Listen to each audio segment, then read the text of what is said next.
Tu veux sortir des compulsions alimentaires, tu veux arrêter de manger en cachette, de craquer le soir, de penser à la nourriture du matin jusqu'au soir. Mais à chaque fois que tu essaies de te contrôler, tu finis toujours par craquer, à nouveau. Et même si tu sais parfaitement ce qu'il faut faire, tu n'arrives pas à le faire. Tu as l'impression d'être bloqué, de ne pas comprendre ce qui se passe à l'intérieur de toi. Et tu sais quoi, c'est normal. Tu manques pas de volonté et tu n'es pas nul non plus. C'est juste que personne ne t'a appris à gérer ce qui se passe en profondeur à l'intérieur de toi. Parce qu'en fait, le problème, c'est pas juste ce qu'il y a dans ton assiette, mais c'est tout ce qu'il y a autour de l'alimentation. Tes pensées, tes peurs, ton rapport à toi-même. Et ça, on n'en parle pas assez.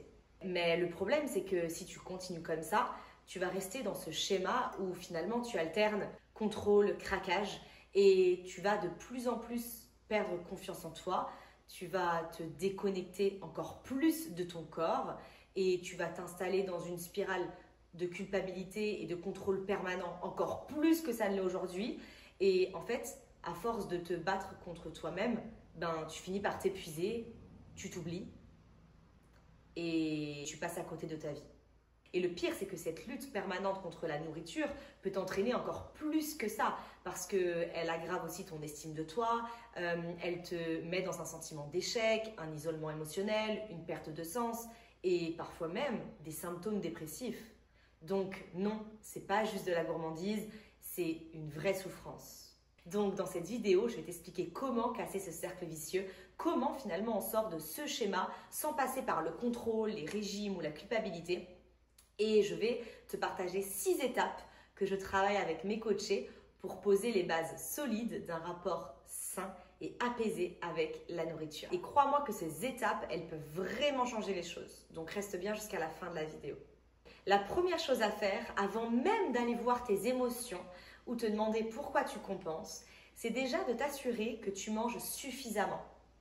Et ça, j'insiste là-dessus parce que vraiment, c'est la base. Dans le sens où si tu manges pas assez, si tu manges trop léger ou que tu sautes des repas, forcément ton corps il va finir par réclamer. Et ça, c'est pas une question de mental ou de volonté, c'est physiologique. Ton corps n'est pas ton ennemi, il cherche juste à te maintenir en vie. Et la restriction, même mentale, ça envoie un message de danger à ton cerveau. Donc, commence déjà par faire attention à tes repas réguliers et regarde s'ils sont bien complets. Regarde déjà si tu manges suffisamment. La deuxième étape, c'est de revenir à tes 5 sens quand tu manges. Déjà, les 5 sens, c'est quoi? C'est la vue, l'odeur, le goût, le toucher et l'ouïe. Et en fait, trop souvent, on mange mais en mode automatique. On mange en fait par habitude, en regardant le téléphone, en pensant finalement à autre chose. Mais est-ce que tu t'es déjà posé la question de est-ce que j'en ai vraiment envie de ça, de cet aliment-là? Ou alors, est-ce que je mange juste parce que je le fais depuis des années? Tu sais, comme la liste de courses qui est toujours la même, tu sais exactement qu'est-ce que tu vas prendre dans le magasin, dans tel rayon, parce que tu consommes le même aliment depuis 10 ans. Mais est-ce que tu prends toujours autant de plaisir à le manger? Donc, moi, ce que je t'invite à faire déjà, c'est de prendre une bouchée et d'observer la texture, le goût, la température. Et déjà de te demander, est-ce que c'est bon? Est-ce que ton corps te dit oui? Et est-ce que je prends du plaisir à le manger, cet aliment? En fait, c'est ça, écouter son corps. La troisième étape, c'est de reconstruire des liens avec tes sensations alimentaires. Je m'explique. Quand on vit avec des troubles alimentaires, on se coupe de la faim, du rassasiement, de la satiété, mais c'est un lien qu'on peut reconstruire. Petit à petit, pose-toi des questions simples comme est-ce que j'ai faim? Est-ce que je mange par habitude ou par vraie faim? Ou aussi, est-ce que j'ai encore faim? Est-ce que je suis rassasiée? En fait, ton corps sait.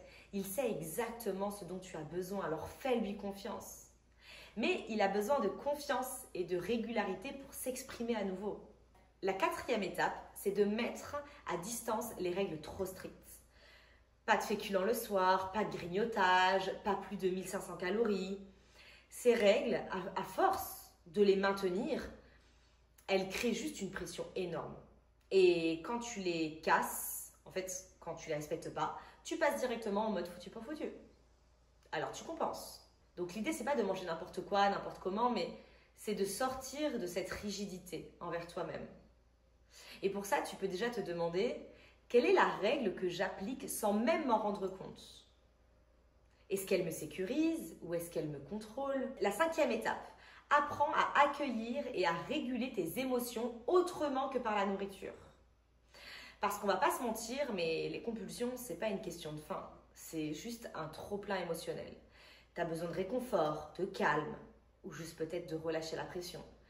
Et manger, c'est juste maintenant ta manière de t'apaiser. Donc, sache qu'il existe d'autres moyens de répondre à ton émotion sans forcément la refouler dans la nourriture. Juste en fait t'autoriser à ressentir sans te juger. Et ça, c'est quelque chose que l'on peut apprendre et que j'enseigne tous les jours avec mes coachés, avec des outils concrets, comme par exemple l'hypnose, qui est un moyen extrêmement puissant pour ça.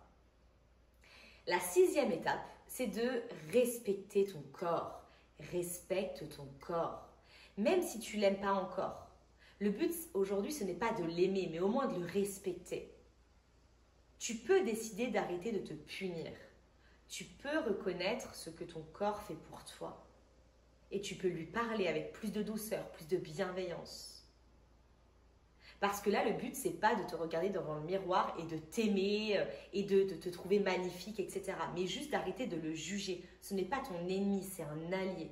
Arrête d'être dans le jugement envers toi-même. C'est comme avec ton ami, si tu lui parles mal, ce sera une relation toxique. Et bien là, c'est pareil avec ton corps. Alors dis-moi si tout ça te parle, si tu veux qu'on avance ensemble, tu peux cliquer dans la description qui est juste en dessous et tu pourras réserver ton premier appel offert pour connaître ma méthode en profondeur, celle que j'utilise tous les jours avec mes coachés pour les aider à se libérer des compulsions et à retrouver une vraie paix avec leur corps et la nourriture.